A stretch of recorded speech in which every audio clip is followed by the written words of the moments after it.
Kajian tekstologi merupakan salah satu cabang keilmuan dari filologi yang berfokus pada analisis isi teks naskah. Jika kajian kodikologi mempelajari bagaimana aspek fisik naskah, maka tekstologi mempelajari apa yang ada di dalamnya, mulai dari isi, kesalahan penulisan, dan sebagainya. Hampir semua naskah kuno yang telah ditemukan memiliki konvensi sastra tertentu, seperti rima, metrum, formula naratif, struktur cerita berbingkai, dan sebagainya. Contohnya bisa dilihat pada teks naskah dongeng Rupi-Rupi. Naskah ini berisi 6 cerita dongeng tentang nilai moral dan pembentukan karakter. Untuk mengkaji naskah ini diperlukan pendekatan yang sesuai dengan isi teksnya. Menurut kami, pendekatan struktural sangat sesuai dengan teks yang kami kaji. Naskah dongeng Rupi-Rupi memuat struktur cerita yang lengkap, mulai dari tema, alur, latar, hingga penokohan yang kuat. Untuk pendekatan yang kalian pilih sebenarnya udah cocok karena ceritanya sendiri kan dongeng, jadi syarat dengan amanat. Mungkin keterbatasannya ini ya, kurangnya karena kalau strukturalisme kan menganggap bahwa teks itu kan berdiri sendiri gitu. Jadi kurang dari sisi aspek historis dan sosiologi sastranya juga itu kurang. Nah,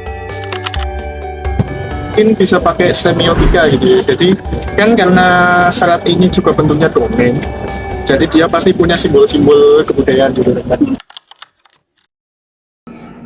Halo semuanya, selamat siang. Kembali lagi dengan saya, Gusdes Jasa Pramesti, dan saya mewakili teman-teman dari tekstologi kelompok 6. Kita sebelumnya sudah berbincang-bincang dengan Kak Eros yang diwakili oleh Catherine untuk meminta pendapat beliau terkait dengan pendekatan dan juga objek. Nah, sekarang saat ini sudah hadir Ibu Mardayu sebagai pakar filologi dan juga dosen filologi kita, yang mungkin kita akan lebih menggali lebih dalam tentang bagaimana pendapat beliau mengenai pendekatan dan objek yang terpilih. Oke, sebelumnya selamat siang Ibu, terima kasih atas waktunya.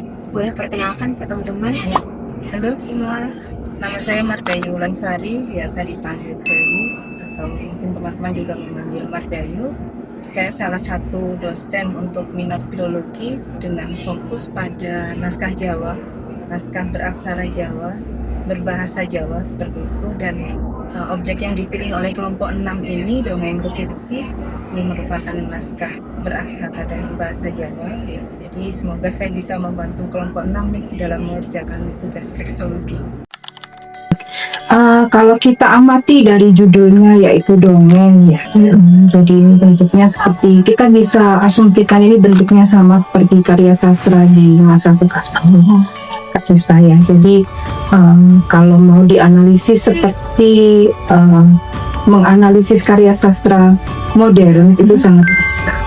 Jadi pendekatan strukturalisme ini justru membuat dongeng ini jadi ini ya, bisa dipahami secara keseluruhan ya.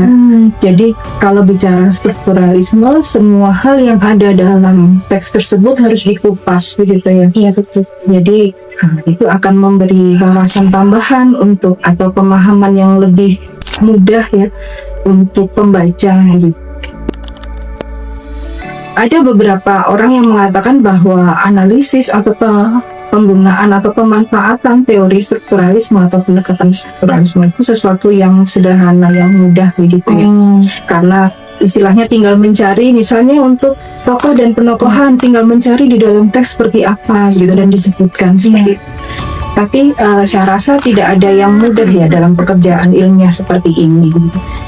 Untuk pendekatan strukturalisme, kalau memang ingin lebih mengetahui secara mendalam terkait teks tersebut, mungkin bisa ada tambahan, misalnya dengan menggunakan pengkajian moral ya, karena ketika kita bicara tentang dongeng itu dia ditulis, dia disalin, itu pasti ada alasan yang melatar belakangi. Iya. Kalau saya tadi membaca dari salin dia kelompok 6, di sana ada tema, Saya merasa bahwa dalam 6 cerita dari dongeng Rupi-Rupi ini ada satu tema besar yang itu terkait dengan pendidikan gitu ya moral.